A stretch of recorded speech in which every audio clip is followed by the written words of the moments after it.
hal-hal yang mungkin perlu penambahan, monggo nanti bisa dicari di sini. Ini alamatnya untuk e-modulnya.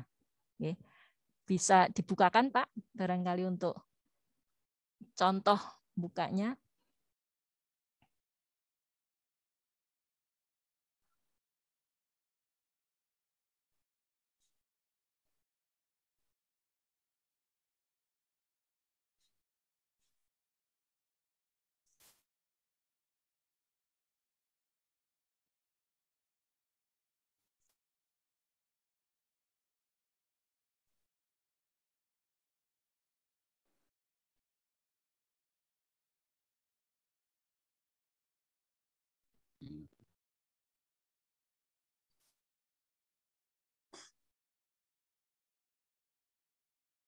Sudah? Coba dibuka contohnya Pak ke bawah. Ke bawah itu nanti bisa memilih modul apa.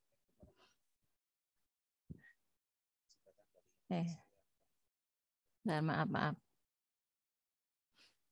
Di situ bisa dipilih Bapak Ibu, anak-anak kita itu mau memilih modul apa. Coba dibuka salah satu Pak. Ini komplit nih, misalnya buka biologi atau apa. Pilih salah satu. PKWU boleh. Apa tadi? Matematika. Matematika. Itu bisa dibaca, bisa diunduh ke bawah sedikit, Pak. Nah, ini berarti tadi membaca nggih, Pak. Bisa dibaca saja, atau misalkan kita ingin mengunduh juga bisa.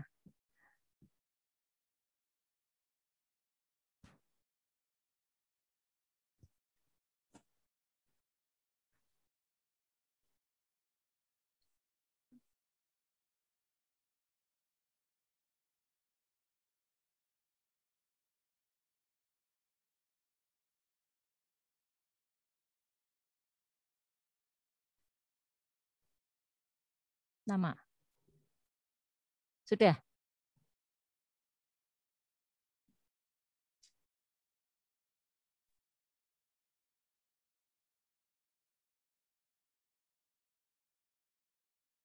Nggak keluar? Loadingnya lama ya?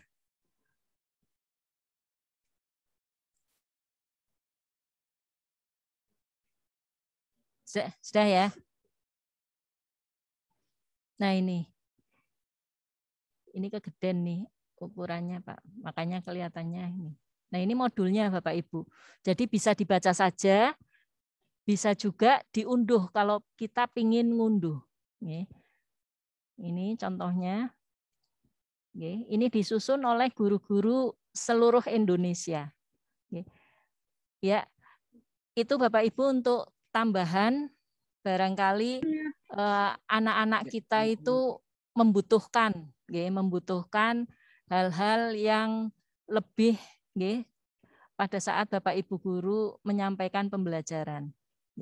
Untuk SMA 1 Tegal tadi sudah saya sampaikan bahwa untuk pembelajaran jarak jauh itu menggunakan Google Classroom. Jadi mohon aktif, ini hampir semua kegiatan pembelajaran ada di sini di Google Classroom. Kemudian dibantu dengan WA Group. Jadi ada WA Group masing-masing wali kelas maupun Bapak Ibu guru mapel. Ada juga yang menyampaikan lewat email, video pembelajaran, YouTube juga bisa, dan lain-lain.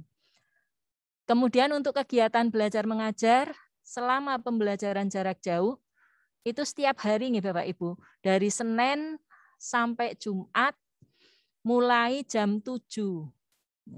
Mulai jam 7 itu anak-anak sudah harus belajar. Sampai jam 2 itu maksimal. Mungkin kecuali hari Jumat. Hari Jumat kelihatannya sampai jam 11 lebih saja. Jadwal, pokoknya sesuai jadwal, ini sudah disampaikan kepada anak-anak semuanya. Sehingga saya mohon dukungan dan motivasi pemantauan dari Bapak Ibu semuanya pada jam-jam ini anak dikondisikan itu adalah waktunya untuk belajar. Jadi sebelum jam 7, ya seperti biasa kalau anak-anak kita pada saat tatap muka itu ya sudah harus siap, sudah harus mandi, sudah sarapan, Bapak Ibu sudah menyiapkan anak-anaknya supaya mereka di jam 7 itu sudah siap untuk belajar. Jadi meskipun mereka di rumah, tetapi kegiatan belajar mengajar ini tetap kita laksanakan di jam pembelajaran ini. Jadi kami mohon dukungan, motivasi, serta pemantauan dari orang tua pada jam belajar, mereka juga diupayakan untuk melaksanakan kegiatan pembelajaran. Jadi kalau anak-anak kita di jam-jam ini kok tidak belajar, tolong untuk ditanya. Ini untuk kegiatan pembelajaran. Berikutnya untuk informasi yang lain yaitu tentang kaitannya dengan asesmen nasional, Bapak Ibu. Ini supaya anak-anak dan Bapak Ibu semuanya paham apa itu asesmen nasional. Dasar hukumnya ini yaitu mengacu Undang-Undang Nomor 20 Tahun 2003 tentang Sistem Pendidikan Nasional. Kemudian yang kedua, Permendikbud RI Nomor 17 Tahun 2021 tentang asesmen nasional. Kemudian yang ketiga tentang kebijakan Merdeka Belajar, dan yang keempat tentang indikator kinerja sasaran strategis Kemendikbud.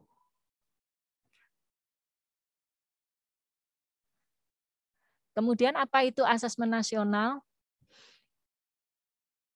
Ini perubahan ujian nasional. Sejak tahun 2020 kemarin ujian nasional, kalau ini dulu kan rencananya terakhir diadakan tahun 20, tapi karena kondisi pandemi akhirnya tahun 20 itu sudah tidak ada ujian nasional.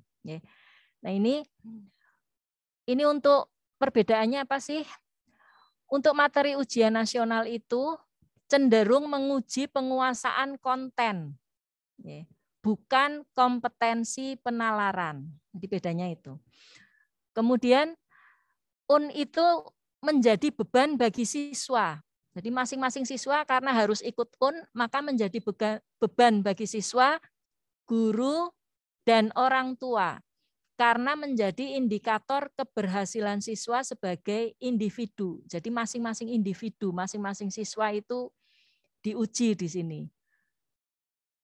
UN seharusnya berfungsi untuk pemetaan mutu sistem pendidikan nasional, bukan penilaian siswa. Dan UN hanya menilai aspek kognitif dari hasil belajar, belum menyentuh karakter siswa secara menyeluruh.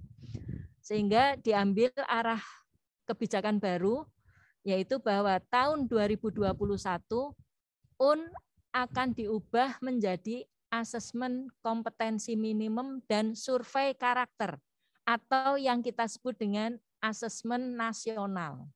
Ini yang sekarang sedang saya sosialisasikan. Tapi bukan berarti UN kemudian sama dengan asesmen nasional, tidak.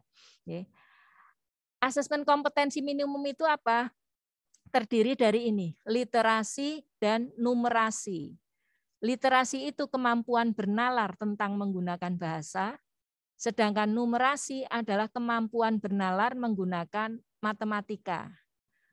Kemudian ada tambahan survei karakter, yaitu misalnya sebagai pembelajar, sikap gotong royong, kebinekaan, dan perundungan.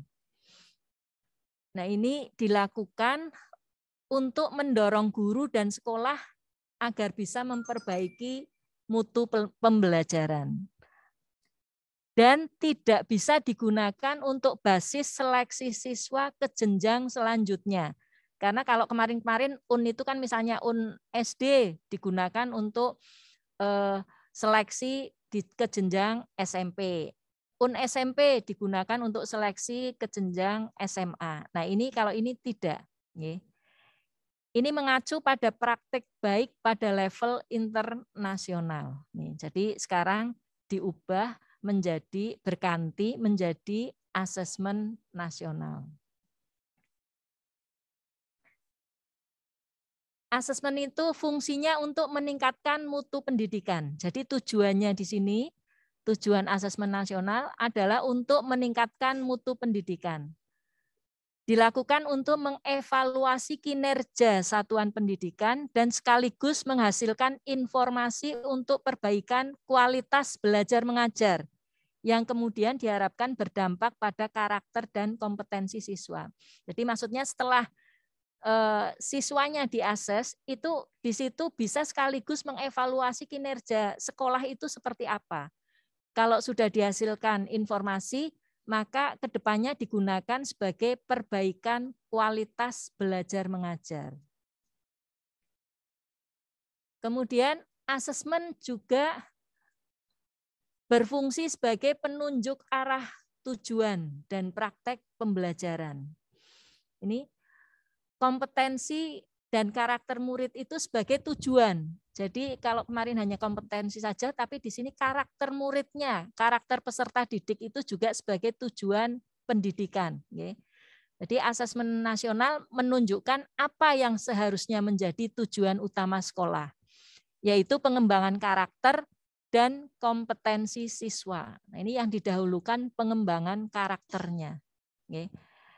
Kemudian ciri-ciri sekolah yang efektif, di sini asesmen nasional juga memberikan gambaran tentang karakteristik esensial sebuah sekolah yang efektif dalam mengembangkan kompetensi dan karakter murid. Mulai dari ciri pengajarannya, programnya, kebijakan sekolah, ini diharapkan bisa membantu sekolah untuk menjadi sekolah yang efektif.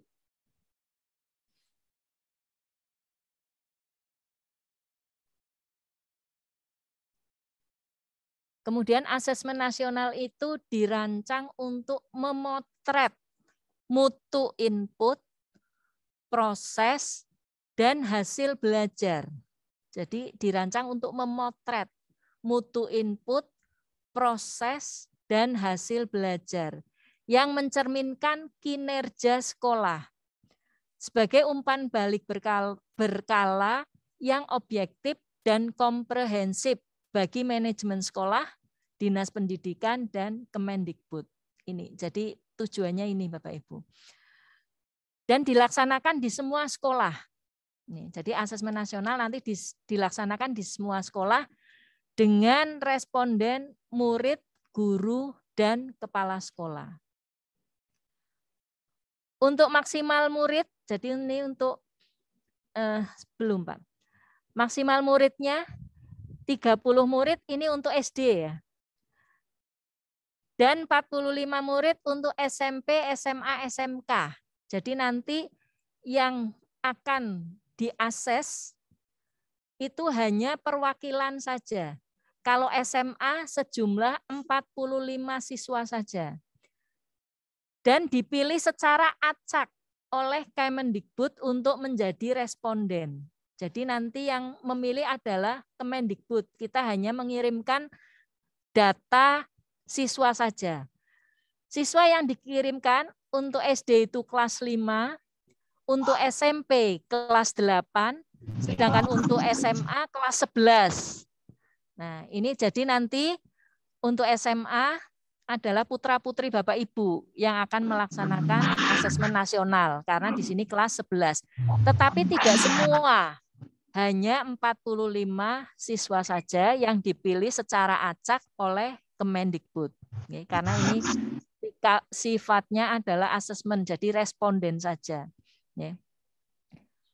Tes dan kuesioner murid diadministrasikan menggunakan komputer dalam kondisi terawasi. Ada pengawasnya nanti. Kemudian semua guru. Jadi asesmen nasional ini juga akan dilaksanakan oleh semua guru menjadi respondennya. Jadi semua guru, tapi kalau guru ini semua, tidak perwakilan. Misalkan guru SMA 1 ya semua guru SMA 1. Hanya di sini untuk pengisian kuesionernya diberi waktu 2 minggu kalau untuk guru. Dilakukan secara daring tanpa pengawasan atau mandiri. Kalau siswa tadi dengan kondisi terawasi. Kemudian juga dilaksanakan oleh semua kepala sekolah. Kepala sekolah ini juga melaksanakan kegiatan asesmen nasional sama seperti guru, diberi waktu 2 minggu dan tanpa pengawasan. Kemudian apa yang diukur dalam asesmen nasional itu? Ada 3 hal Bapak Ibu, yaitu AKM atau asesmen kompetensi minimum, kemudian yang kedua survei karakter, dan survei lingkungan belajar. AKM ini isinya apa? Tadi, mengukur literasi membaca dan literasi numerasi atau matematika.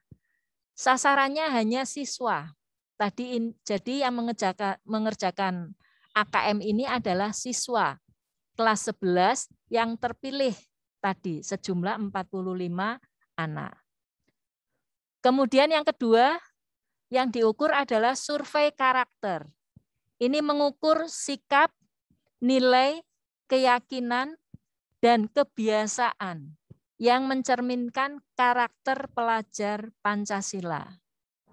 Ini sasarannya juga siswa tadi. Siswa yang 45 tadi juga mengerjakan survei karakter. Kemudian yang ketiga, survei lingkungan belajar. Ini mengukur kualitas berbagai aspek input dan proses belajar mengajar di kelas maupun di tingkat sekolah. Ini untuk menggali informasi mengenai kualitas proses pembelajaran dan iklim sekolah yang menunjang pembelajaran. Yang mengerjakan survei ini adalah siswa tadi ya, guru, semua guru, dan kepala sekolah. Jadi kesimpulannya untuk siswa yang nanti terpilih mengerjakannya adalah 3, yaitu AKM, yang kedua survei karakter, dan survei lingkungan belajar. Sedangkan untuk Bapak Ibu guru dan kepala sekolah mengerjakannya hanya survei lingkungan belajar. Itu ya Bapak Ibu. Kemudian komponen apa saja di dalam AKM itu yang meliputi literasi dan numerasi. Nah ini komponennya adalah ada konten, proses kognitif, konteks, dan bentuk soal. Untuk kontennya, untuk yang numerasi atau matematika, itu kontennya bilangan. Yang kedua, pengukuran dan geometri. Yang ketiga, data dan ketidakpastian. Yang keempat, aljabar. Sedangkan untuk literasinya, literasi membaca, itu teks informasi dan teks sastra. Kemudian untuk proses kognitif atau pengetahuannya, untuk numerasi, isinya itu ada 3, yaitu pemahaman, aplikasi, dan penalaran. Sedangkan untuk literasi, yaitu menemukan informasi, kemudian interpretasi dan integrasi, yang terakhir evaluasi dan refleksi. Sedangkan untuk konteksnya bisa personal atau sosiokultural atau saintifik. Bentuk soalnya ada 5 macam. Pilihan ganda kompleks, menjodohkan, isian singkat, dan uraian.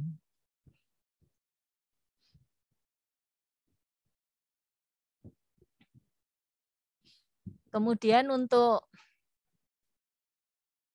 survei karakternya Bapak Ibu, survei karakter di sini adalah karakter yang seperti apa? Karakter sebagai profil pelajar Pancasila. Ada 6 profil pelajar Pancasila Bapak Ibu di sini. Yang pertama itu beriman, bertakwa kepada Tuhan Yang Maha Esa, dan berakhlak mulia. Ini yang akan disurvei. Yang kedua, berkebinekaan global. Yang ketiga, mandiri. Keempat, bergotong royong. Yang kelima, bernalar kritis. Dan yang keenam, kreatif. Nah ini nanti bentuknya survei, ya, pertanyaan-pertanyaan gitu yang mengarah ke profil pelajar Pancasila. Kemudian untuk survei lingkungan belajar, iklim belajar dan iklim satuan pendidikan, itu ada 3. Tadinya 5 ini. Tapi untuk yang terakhir, sekarang menjadi 3 yang hitam ini saja. Sedangkan yang merah ini sudah tidak. Jadi yang disurvei ini tentang iklim inklusivitas dan kebinekaan sekolah.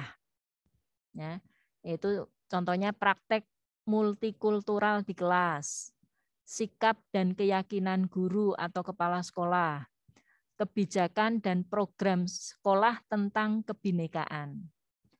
Kemudian yang kedua, iklim keamanan sekolah, keamanan dan well-being siswa, sikap dan keyakinan guru, kemudian kebijakan dan program sekolah. Yang ketiga, proses pembelajaran di satuan pendidikan, yaitu yang disurvei manajemen kelas, dukungan afektif, dan aktivasi kognitif. Nah, seperti itu Bapak Ibu isi-isi dari AKM maupun survei lingkungan belajar maupun survei karakternya. Nah ini perbedaannya antara soal UN dan soal AKM itu seperti apa? Ini dalam format soalnya, nggih. Untuk soalnya, ini aspeknya ada 6 aspek yang membedakan antara UN dan AKM. Dari format soalnya, untuk ujian nasional itu bentuknya hanya pilihan ganda dan isian singkat. Sedangkan untuk soal AKM, bentuknya tadi ada 5. Bisa pilihan ganda kompleks, menjodohkan, isian singkat, dan uraian. Sedangkan komposisi soal, untuk ujian nasional, pengetahuan itu 40%, aplikasi 40%, penalaran 20%. Tapi untuk soal AKM, pengetahuan 20%, aplikasi 50%. Nih, jadi lebih meningkat, nggih. Aplikasinya mencapai 50%. Sedangkan penalaran 30%. Untuk konteks, 50% soal UN tidak menggunakan konteks. Jadi lebih banyak ke konten. Sedangkan AKM, semua soal diberikan konteks. Jadi ada pengantarnya, ada stimulusnya. Konteksnya di sini tadi yang seperti saya sampaikan, yaitu personal, sosial budaya, dan saintifik. Kemudian untuk aspek teks, untuk stimulus soal, untuk ujian nasional, panjangnya paragraf sekitar 2-3 paragraf atau 100 kata, dengan sedikit ilustrasi dan tidak berwarna. Dan hanya 1 teks untuk menjawab 1 soal. Sedangkan AKM, teksnya panjang bergradasi sesuai dengan kelas. Jadi nanti soalnya ada kelas-kelasnya atau stage-nya. Di kelas 11, panjang teks sampai 700 kata. Nih. Jadi makanya tadi literasi membacanya nggih, yang diuji di sini teksnya panjang, bergradasi, nggih. Teks disertai ilustrasi dan infografis. Kemudian terdapat soal-soal yang memerlukan pemahaman multiteks. Kalau di UN kan hanya 1 teks saja, tapi kalau di AKM itu multi. Kemudian format jawabannya untuk UN itu semua jawaban itu tunggal, sedangkan kalau AKM disediakan soal dengan jawaban terbuka. Sedangkan untuk administrasi pelaksanaan, UN itu berbasis komputer CBT, sedangkan AKM berbasis komputer MSAT. Ini kalau Bapak Ibu dosen itu paham CBT dan MSAT. Kalau CBT gampangnya itu semua anak soalnya sama, seperti itu ya. Sedangkan untuk MSAT itu multi-stage adaptive testing itu tergantung kemampuan siswa. Nih, gambarannya nanti bisa kita saksikan di belakang setelah ini, Pak.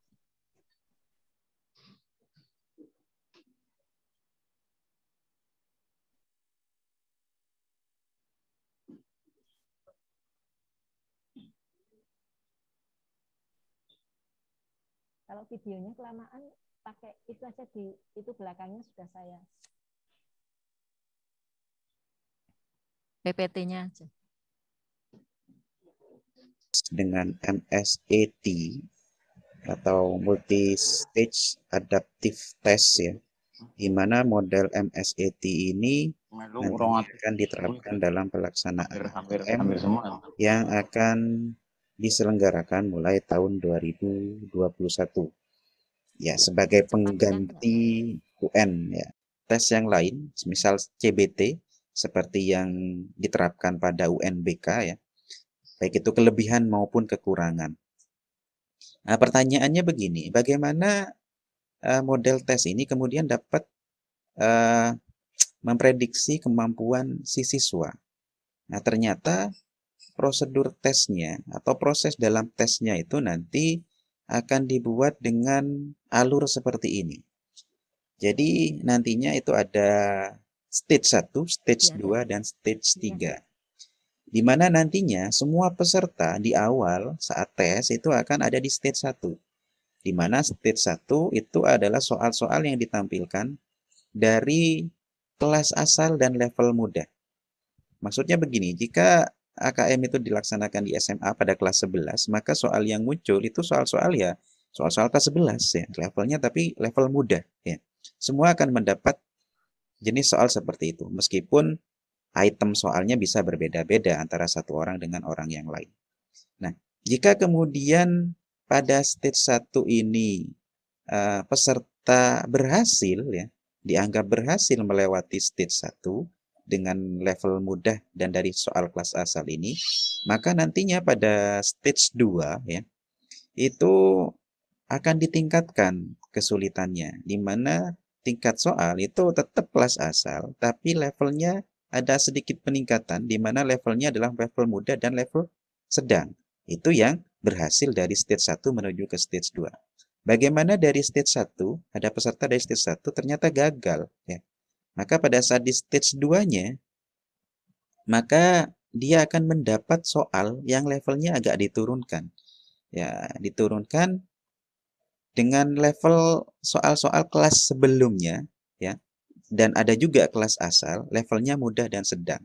Jadi agak diturunkan tingkat kesulitannya, kurang lebih seperti itu.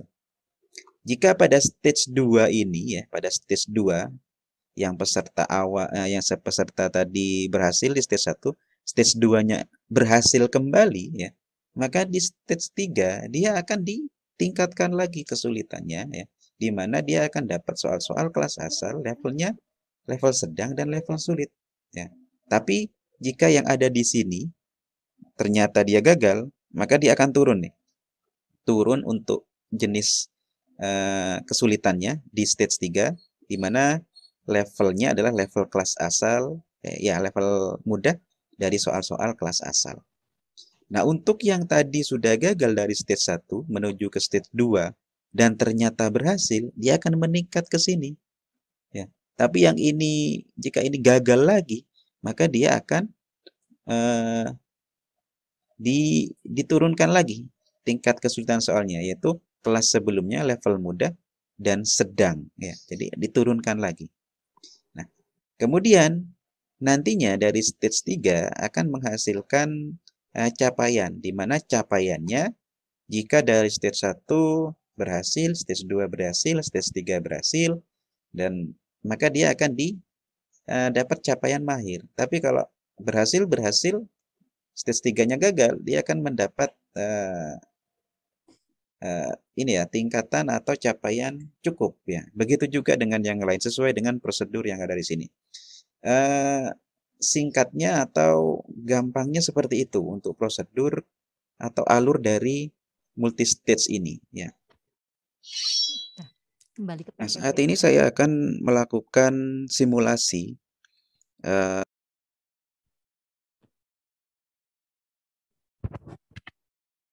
Nggih, seperti itu nggih, Bapak Ibu, untuk gambarannya yang dimaksud dengan MSAT dan bedanya dengan CBT yang sudah dilaksanakan. Jadi masing-masing anak itu nanti, berarti setelah ini Pak, slide terus berikutnya. Nah ini, ya cukup. Jadi masing-masing anak itu nanti tesnya mungkin soalnya akan beda-beda. Jadi akan dibeda-bedakan dalam stage-stage atau kelas-kelas seperti ini. Sehingga nanti capaiannya itu nanti ada anak yang mungkin memperoleh ini seperti predikat ya. Capaian predikat mahir untuk yang paling bagus. Ada juga yang akan memperoleh predikat cukup. Ada yang akan memperoleh predikat dasar. Dan yang terakhir apa? Nggak kelihatan. Perlu intervensi. Jadi tergantung tadi mengerjakannya dia itu sampai mana. Seperti itu. Sehingga ini untuk anak-anak itu tidak perlu khawatir karena soalnya yang mengikuti kemampuan masing-masing anak.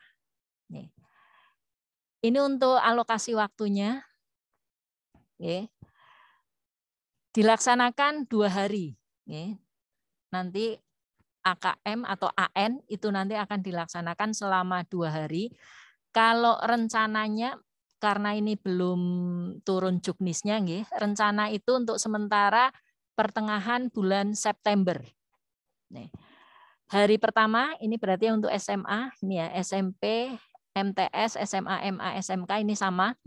Hari pertama itu tes literasi. Literasi berarti yang membacanya itu selama 90 menit. Kan hanya 90 menit, kalau kan 2 jam. Kemudian jam keduanya survei karakter. Ini lamanya 30 menit.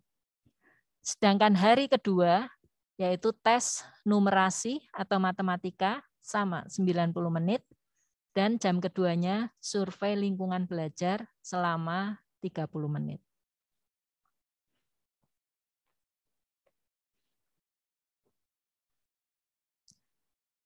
Nah ini tadi capaian-capaiannya nggih Bapak Ibu. Kalau ini jadi hasil AKM-nya nanti akan dilaporkan dalam 4 kelompok seperti ini. Tadi kalau yang hanya mencapai step 1 yang paling bawah itu namanya perlu intervensi khusus. Kemudian step kedua berarti tingkatan yang lebih tinggi yaitu capaian minimum atau dasar. Kemudian step yang ketiga capaiannya namanya baik atau cakap. Dan yang paling bagus adalah mahir. Jadi nanti anak-anak kita akan mendapatkan ini hasil AKM-nya ini nanti mereka itu masuk di step mana. Misalkan 1 orang masuk di harapan kita paling tidak baik semua ya. Minimalnya itu. Tapi kalau tidak ya nggak apa-apa, itu untuk evaluasi. Seperti itu. Ini hasil AKM-nya. Kemudian kalau ini uraiannya. Misalkan untuk yang tingkat kompetensi literasi atau membaca. Tadi kan ada 4 ini ya. Nah, perlu intervensi khusus, itu uraiannya adalah bahwa murid itu belum mampu menemukan dan mengambil informasi eksplisit yang ada dalam teks ataupun membuat interpretasi sederhana. Ini uraiannya seperti itu. Kalau dasar atau minimum, bahwa murid itu mampu. Kalau tadi belum mampu, di sini mampu menemukan dan mengambil informasi eksplisit yang ada dalam teks, serta membuat interpretasi sederhana. Kalau yang tingkat kompetensi cakap atau baik, bahwa murid itu mampu membuat interpretasi dari informasi implisit yang ada dalam teks, mampu membuat simpulan dari hasil integrasi beberapa informasi dalam suatu teks. uraiannya begitu. Sedangkan untuk tingkat kompetensi mahir, berarti murid mampu mengintegrasikan beberapa informasi lintas teks, mengevaluasi isi, kualitas, cara penulisan suatu teks, dan bersikap reflektif terhadap isi teks. Ini uraian dari tingkatan kompetensi-kompetensi tadi. Sedangkan untuk literasi numerasi, ini tadi tingkat kompetensinya sama, nggih, hanya uraiannya yang beda. Kalau yang perlu intervensi khusus, itu berarti murid hanya memiliki pengetahuan matematika yang terbatas. Murid menunjukkan penguasaan konsep yang parsial dan keterampilan komputasi yang terbatas. Sedangkan untuk tingkat kompetensi dasar atau minimum, murid memiliki keterampilan dasar matematika, komputasi dasar dalam bentuk persamaan langsung, konsep dasar terkait geometri dan statistika, serta menyelesaikan masalah matematika yang rutin. Sedangkan untuk tingkat kompetensi cakap atau baik, murid mampu mengaplikasikan pengetahuan matematika yang dimiliki dalam konteks yang lebih beragam. Untuk yang mahir, murid mampu bernalar untuk menyelesaikan masalah kompleks serta non-rutin berdasarkan konsep matematika yang dimilikinya. Itu Bapak Ibu nggih. Jadi nantinya kumpulan dari hasil tingkat kompetensi 45 peserta didik yang nanti akan melaksanakan asesmen nasional itu yang nanti menjadi tingkat kompetensi sekolah. Kemudian persiapan yang dilakukan oleh sekolah itu apa saja? Yang pertama ini yang sekarang sedang kita lakukan, yaitu melaksanakan sosialisasi asesmen nasional di tingkat satuan pendidikan. Ini kemarin sudah dilakukan terhadap guru dan karyawan, peserta didik, dan sekarang dengan orang tua peserta didik. Kemudian yang kedua melakukan pelatihan AKM. AKM itu apa tadi? Asesmen kompetensi minimum.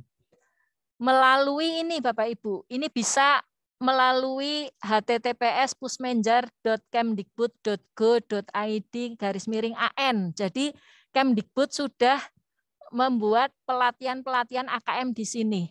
Hanya sejak kemarin saya buka itu lamannya masih, kalau sebelumnya sudah bisa dibuka, sudah komplit di sini. Tapi mulai kemarin sore saya buka kelihatannya mungkin ada perbaikan di sana. Masih belum bisa dibuka sampai hari ini nggih Pak. Tadi masih belum bisa ya. Masih belum bisa dibuka. Tapi nanti Bapak Ibu coba ini nggih. Bisa untuk latihan, bisa untuk melihat soalnya seperti apa sih ya AKM itu nggih. Ini juga kita sampaikan ke Bapak Ibu guru di SMA 1 supaya anak-anak kita juga siap. Meskipun yang nanti diakses itu hanya 45 anak, tetapi karena pilihannya itu acak, ya maka kita sampaikan ke semua anak kelas 11. Ini nanti akan ada peminjaman buku AKM dari sekolah. Jadi sekolah itu sudah memiliki buku, contoh buku soal-soal AKM itu seperti apa. Bukan kita ngedrill, tapi untuk supaya anak-anak itu tidak kaget. Ya, tidak kaget bukunya apa soal AKM itu seperti apa. Ini biar pernah belajar lah. Kemudian kita rencanakan juga akan mengadakan simulasi asesmen nasional. Nanti mudah-mudahan kita sedang berupaya bekerja sama dengan pihak ketiga untuk mengadakan simulasi asesmen nasional. Kalau simulasi ini nanti akan kita laksanakan berarti kepada semua anak kelas 11. Jadi yang ketiga, pembenahan pembelajaran dengan melakukan inovasi pembelajaran. Ini kita sampaikan juga kepada Bapak Ibu guru, karena sebetulnya kalau kita melihat tujuan dari asesmen nasional ini, kemudian contoh soal AKM-nya seperti itu, maka pembelajaran itu harus betul-betul inovasi betul, tidak seperti zaman kita sekolah dulu mungkin. Nah ini Bapak Ibu guru juga perlu ada pembenahan pembelajaran. Ini Bapak Ibu yang bisa saya sampaikan. Nanti mohon dukungannya. Yang pertama untuk kegiatan pembelajaran, mohon dukungan motivasi kepada anak-anak kita. Kasihan anak-anak kita itu mungkin kan selama PJJ ini banyak beban, tidak bisa ketemu dengan teman-temannya. Mohon diberi motivasi belajar supaya mereka tetap bersemangat meskipun PJJ, tetapi mereka tetap harus berprestasi. Jadi biarkan mereka tetap pada jam-jam belajar, biarkan mereka untuk kegiatannya belajar saja. Jangan dibebani dengan kegiatan-kegiatan yang lain, minta tolong ya. Kemudian untuk upaya-upaya sekolah nanti setelah mudah-mudahan PPKM ini bisa selesai, kita jadwalkan untuk peminjaman buku perpustakaan akan kita jadwalkan kembali, termasuk nanti ada di dalamnya buku AKM. Setelah itu, kita juga merencanakan akan mengadakan simulasi asesmen nasional. Begitu Bapak Ibu, untuk sosialisasi kegiatan asesmen nasional, dan mohon untuk menjaga keluarga kita juga karena COVID masih tinggi, utamanya untuk Kota Tegal. Jadi 5M-nya tetap dijaga, memakai masker dengan baik, terutama kalau kita sedang berada atau bertemu dengan orang lain, kemudian mencuci tangan menggunakan sabun dan air mengalir. Ini biasanya mungkin kita mencuci tangan hanya sekali-kali saja. Nah ini kita sering lah berkali-kali, utamanya kalau habis pegang uang. Ini biasanya kalau habis pegang uang langsung ngemplok yang lain ya. Ini jangan, cuci tangan dulu. Kemudian menjaga jarak. Setiap kita bertemu dengan orang lain, upayakan menjaga jarak. Ini yang kelihatannya agak sulit sebetulnya. Tapi kita upayakan, kita ingat-ingat. Jadi kalau ketemu dengan teman siapapun, jaga jarak. Kemudian menghindari kerumunan. Kalau misalkan kita mau beli apa atau mau pergi ke suatu tempat yang kira-kira berkerumun banyak orang, lebih baik menghindar. Kemudian yang terakhir, membatasi mobilitas dan interaksi. Jadi kalau tidak mendesak, upayakan kita tetap berada di rumah saja. Itu Bapak Ibu, salam sehat dan tetap semangat untuk menjadi dukungan pada anak-anak dan keluarga kita. Dan mohon maaf atas segala kekurangan. Saya akhiri. Assalamualaikum warahmatullahi wabarakatuh. Waalaikumsalam warahmatullahi wabarakatuh. Waalaikumsalam warahmatullahi wabarakatuh. Matur nuwun, kami ucapkan terima kasih kepada Ibu Dr. Anda Rosa Herawati MPD yang sudah memberikan paparannya. Bapak Ibu yang kami hormati, acara selanjutnya yaitu informasi dari kurikulum yang akan disampaikan oleh Ibu Indri Arfiani MPD. Kepada yang terhormat, waktu dipersilahkan. Monggo Ibu.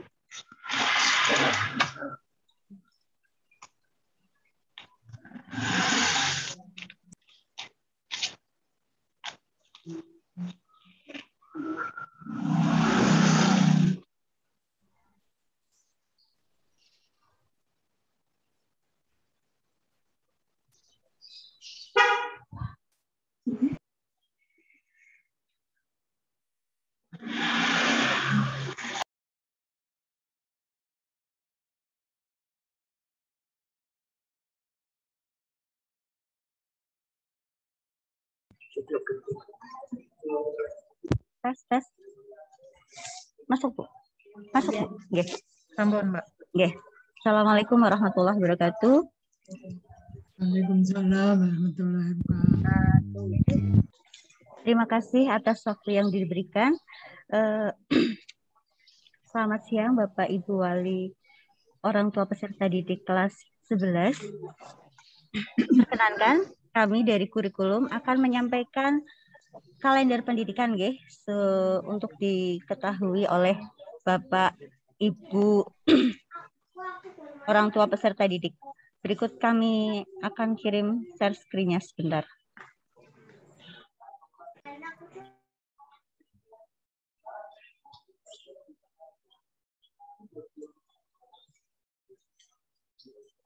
Tampil nggih Bapak Ibu? Nggih. Jadi akan kami bacakan Kaldik SMA Negeri 1 Tegal tahun pelajaran 2021-2022. Pada bulan Juli, 12 Juli kemarin kita sudah melaksanakan kegiatan MPLS, kemudian ini sudah memulai bulan Agustus, nggih, Bapak Ibu. Tanggal 11 Agustus ada libur umum, kemudian 17 mengikuti HUT kemerdekaan. Kemudian nanti di bulan September, mulai tanggal 6, rencana kita nggih sampai tanggal 14, itu ada penilaian tengah semester gasal dan pelaksanaan asesmen nasional. Kemudian bulan Oktober ada libur umum, gitu ya. Penilaian akhir semester gasal direncanakan mulai tanggal 28 November sampai 7 Desember 2021.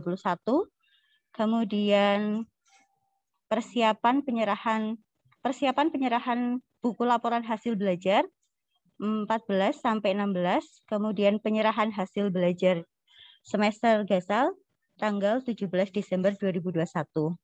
Kemudian libur akhir semesternya perkiraan tanggal 20 sampai 31 Desember. Mulai semester genap itu 3 Januari. Kemudian nanti ada penilaian semester genap itu di bulan Maret.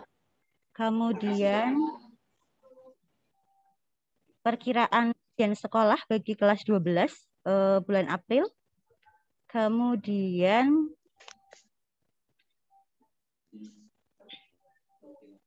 penilaian akhir tahun, akhir Mei sampai awal Juni.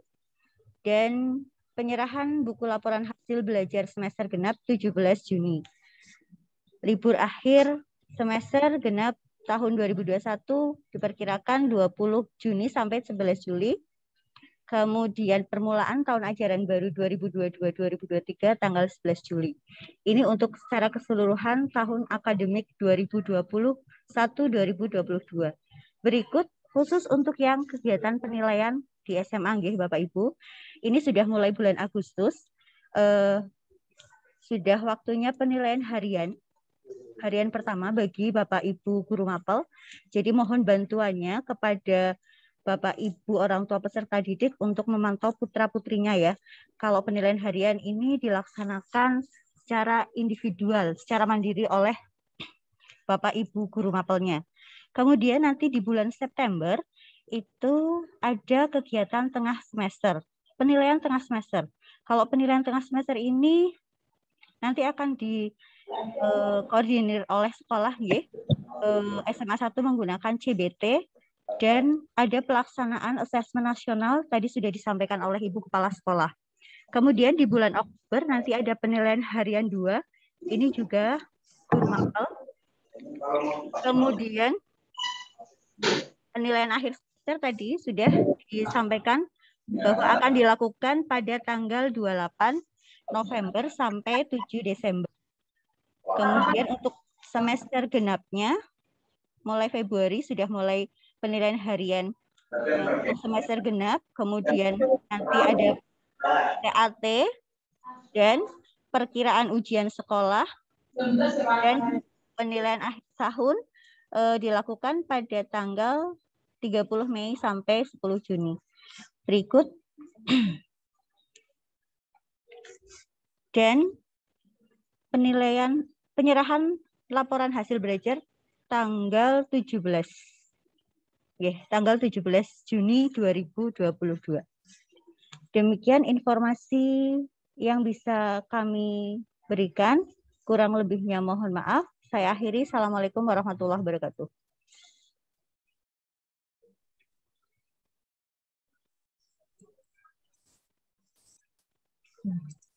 Waalaikumsalam. Bapak Ibu yang kami hormati, acara selanjutnya yaitu tanya jawab.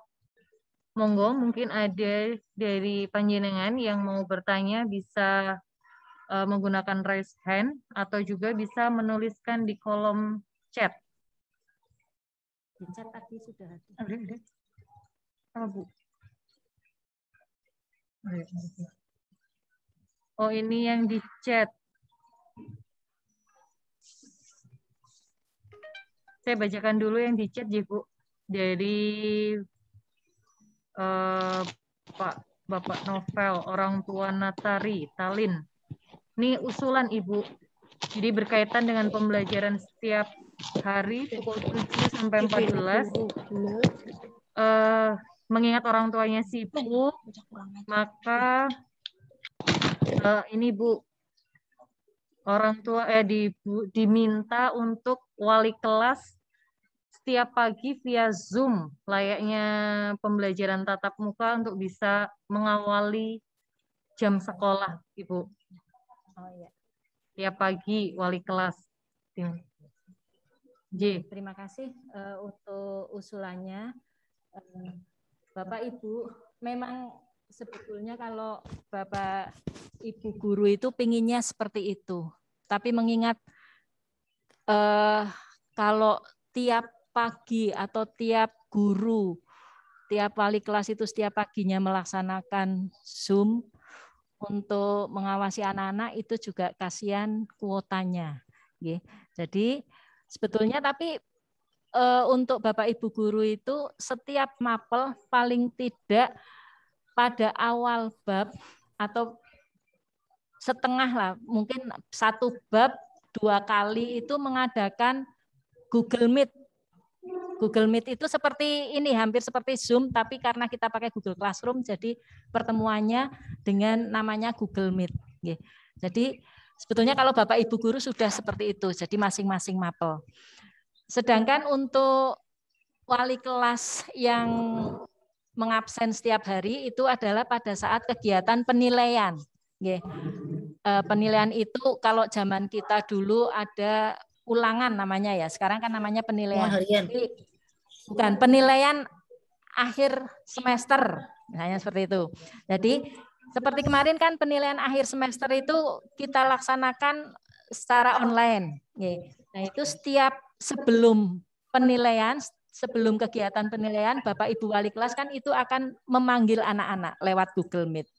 Nah itu pada saat penilaian akhir semester atau penilaian akhir tahun atau nanti penilaian tengah semester juga nanti akan seperti itu. Tapi kalau setiap hari Bapak kita kasihan di kuotanya anak-anak, itu halangannya seperti itu. Kalau Bapak Ibu guru sih kepinginnya Zoom terus atau tatap maya seperti ini terus, tetapi kasihan kuotanya. Tapi nanti dari Kemdikbud sudah ada surat persnya bahwa akan memberikan bantuan kuota seperti tahun kemarin untuk peserta didik. Sedangkan kalau dari sekolah nanti kita berikan menjelang kegiatan-kegiatan penilaian. Jadi seperti kegiatan penilaian tengah semester nanti kita berikan bantuan kuota. Kegiatan penilaian akhir semester juga nanti kita berikan bantuan kuota. Seperti itu. Matur nuwun. Oh, nggih, matur nuwun Bu Rosa. Ini ada lagi Bapak Ibu dari orang tuanya Angela Kamila. Mohon izin bertanya Ibu, apakah nanti penilaian AN menjadi acuan atau dasar untuk kelulusan sekolah? Boten Pak. Boten, ini Bapak nopo Ibu ya? Orang tuanya Mbak Angela Camelia, bagus pertanyaannya.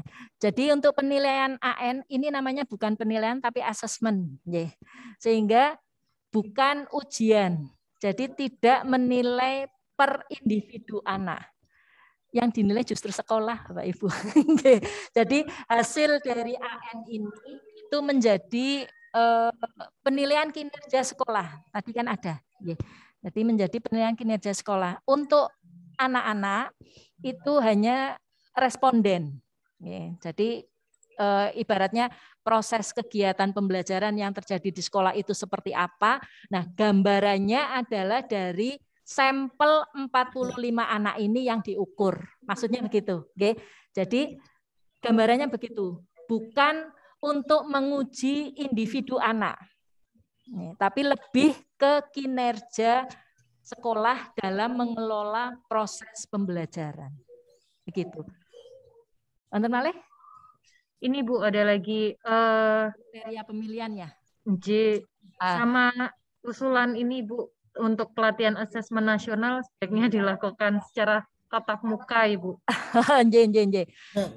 Untuk kriteria pemilihan siswa tidak ada. Tadi kan disampaikan sekolah hanya diminta untuk menginput peserta didik kelas 11 semua. Jadi semuanya diinputkan ke Kemendikbud. Kemudian nanti dari Kemendikbud yang memilih secara acak. Namanya responden kan harus acak. Harus acak. Jadi nanti dipilih secara acak oleh Kemendikbud, bukan sekolah.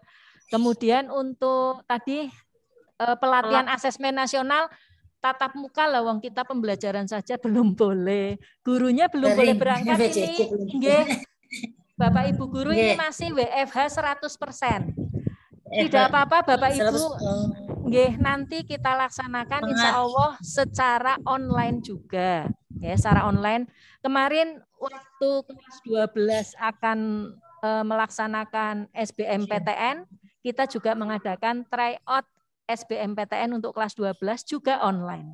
Dan alhamdulillah hasilnya banyak anak-anak kita yang masuk lewat perguruan tinggi negeri lewat SBMPTN ada 75 anak. Gitu. Oke. Insya Allah meskipun online nanti bisa terlaksana dengan baik. Ngaten nggih, matur nuwun. Ada lagi Bu? Ini tadi ada udah terjawab Ibu tadi, mohon ya? Yang 40 anak itu dari mana aja kriterianya nggih. Tadi sudah nggih Bu kriteria. Mungkin ada lagi Bapak Ibu yang mau menyampaikan secara langsung pertanyaannya. Ada yang rahasia, iya, itu sebelah kiri. Bu Husnul Hidayati, iya, monggo. Ibu Husnul silakan. Maaf Ibu, nggak kelihatan. Monggo Ibu. Oh iya. Assalamualaikum warahmatullahi wabarakatuh. Waalaikumsalam warahmatullahi wabarakatuh. Apa kabar Bu Rosa, sehat? Alhamdulillah sehat. Kangen ya? Lama tidak bertemu. Perkenalkan Bu. Monggo Ibu. Nama saya Bu Husnul Hidayati, wali murid dari Khairul Rizal kelas 11 IPS 2. Wali kelasnya Bu Endang. Saya memang termasuk orang tua yang galau Bu. Karena ini sudah sampai setahun ini anak-anak belum bisa tatap muka. Karena saya memandang kalau anak-anak bisa belajar langsung di sekolah itu effortnya lain Bu. Jadi ada hal-hal yang akan mereka temui di lapangan, berteman, kemudian berselisih, misalnya bersaing dan lain sebagainya. Itu sekarang kan tidak kita temui. Jadi anak-anak sekarang ya terpaksa memang hidupnya di kamar itu ya. Padahal kalau kita, terima kasih nih hari ini kita mengikuti asesmen nasional nih, sosialisasi asesmen nasional, dan bahwa di sini karakter murid adalah sebagai tujuan, gitu, luar biasa ini. Jadi saat ini berarti tidak mengutamakan kepintaran, tetapi kompetensi dan karakter. Ini memang sesuatu yang berat juga karena hasil penilaian ini tentunya menyeluruh lah, berarti dari berbagai sudut. Mungkin yang akan kami tanyakan Ibu, untuk asesmen nasional ini apakah dilaksanakan kapan? Apa setiap tahun atau nanti di setiap tahun sekali atau nanti hanya satu kali saja?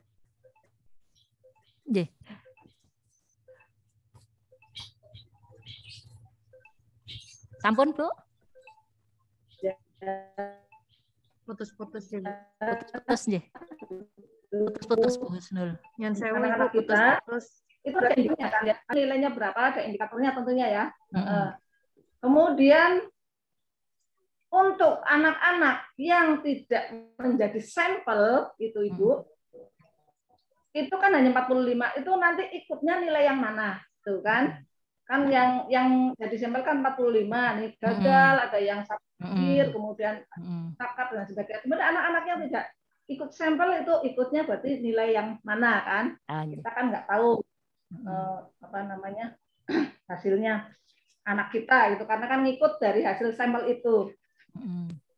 Kemudian tadi kan ada kurikulum pendidikan juga, di situ juga masih ada penilaian akhir dan lain sebagainya seperti biasa. Berarti asesmen nasional itu tetap ada, tetapi penilaian yang semester ganjil, genap dan lain sebagainya itu masih tetap ada nih, Bu. Itu mungkin yang bisa kami tangkap, dan mohon maaf mungkin kami memang sebagai orang tua selalu berusaha untuk memberikan motivasi pada anak-anak, cuma ya anak-anak sekarang cuma besar badannya saja, tetapi ininya masih belum tertik ya. Jadi mungkin lain kalau anak-anak tergesek di sekolah, kemudian perkembangannya lain ya. Sekarang kan makan, tinggal makan, tidak ada rasa bersaing cari makanan dan sebagainya di kantin. Kemudian pagi harus menyiapkan pakaian, sekarang kan tidak. Jadi memang daya juangnya saya kira itu agak kurang. Jadi agak kurang. Saya sebagai ibu merasakan seperti itu. Terima kasih Bu Rosa, mudah-mudahan sehat Ibu-ibu. Sami-sami. Saya jawab ya Bu Husnul. Matur nuwun.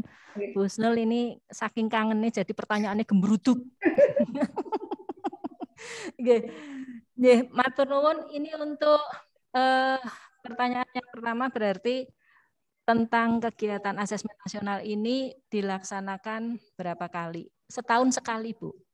Karena kan memang untuk tadi memotret kinerja sekolah, setelah dipotret hasilnya seperti apa, nanti diharapkan ada tindak lanjut dari kementerian.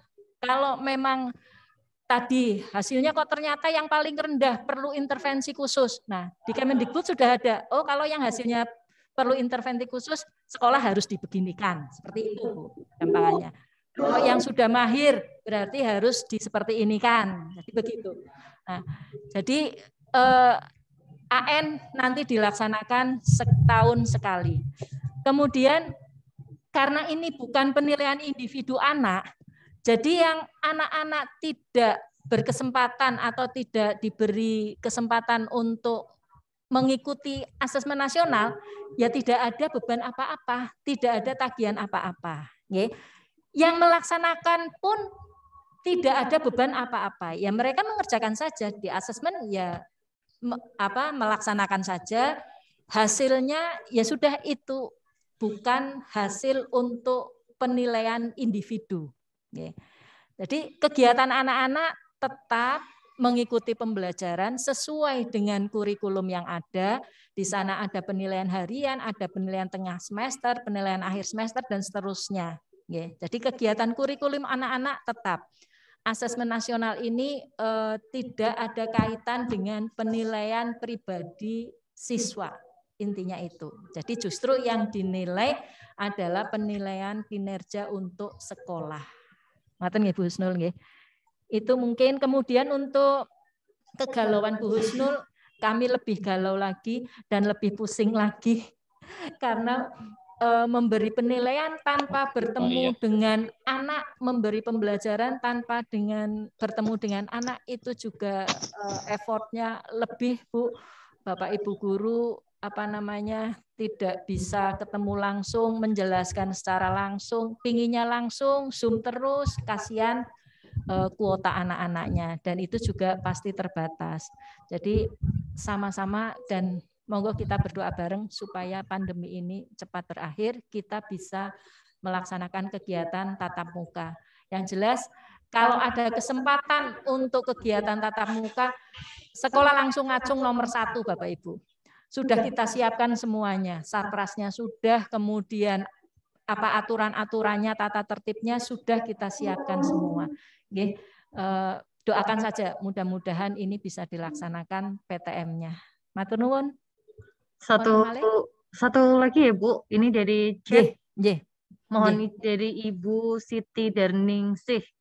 mohon izin, apakah setelah diadakan asesmen nasional nanti di kelas 12 siswa masih ada ujian, Ibu? Terus yang satu lagi, latihan AN ini kira-kira mau kapan?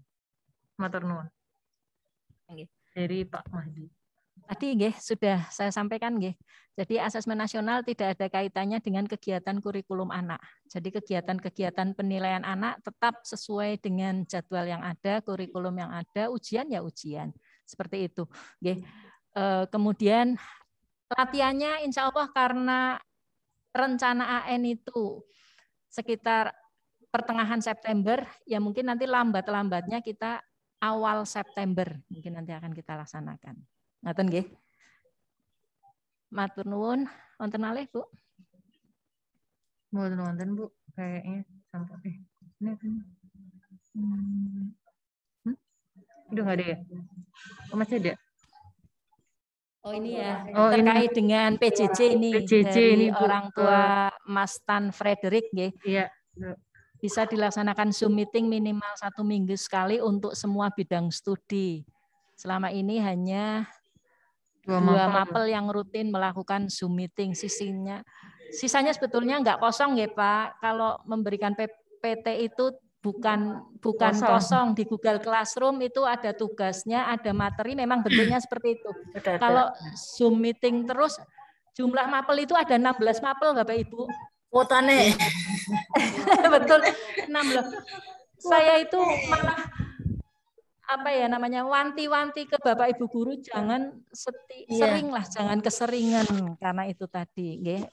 Memang tadi melewat Google Classroom. Jadi memberikan PPT itu bukan berarti jam kosong, nggih. Nggih, matur nuwun. Nggih, mungkin cukup nggih, Bu. Bapak Ibu yang kami hormati, demikianlah tadi serangkaian acara sosialisasi asesmen nasional SMA Negeri 1 Tegal. Saling mendoakan di Bapak Ibu, semoga kita selalu sehat, selalu diberikan kemudahan dalam segala hal, dan semoga pandemi ini bisa segera berakhir, anak-anak juga bisa tatap muka ke sekolahan. Atas nama pembawa acara, saya Yuniar Arfiani, mohon maaf apabila ada tutur kata kami yang kurang berkenan di hati panjenengan semuanya. Matur nuwun sangat sudah kerso bergabung dari awal sampai akhir. Terima kasih. Assalamualaikum warahmatullahi wabarakatuh. Waalaikumsalam warahmatullahi wabarakatuh. Matur nuwun Ibu. Ibu, matur nuwun. Waalaikumsalam warahmatullahi wabarakatuh. Waalaikumsalam warahmatullahi wabarakatuh.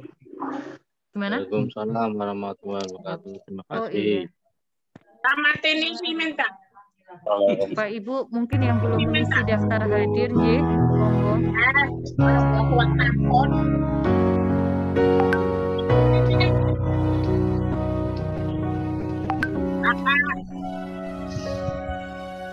Sujud syukur padamu Tuhan, kami ikut berjuang mendidik putra putri bangsa, tekad teguh jaga Nusantara.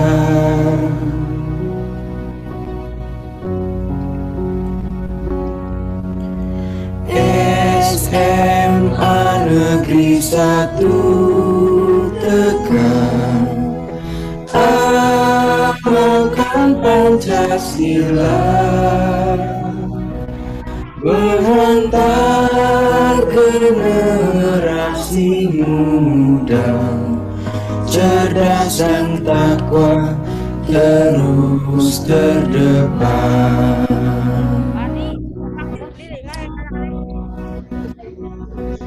Jagalah martabat bangsa ini, berinovasi di kancah dunia.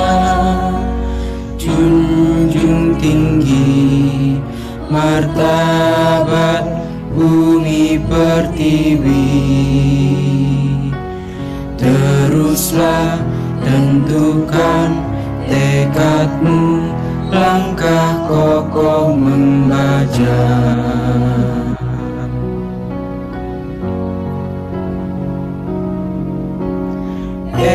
SMA Negeri 1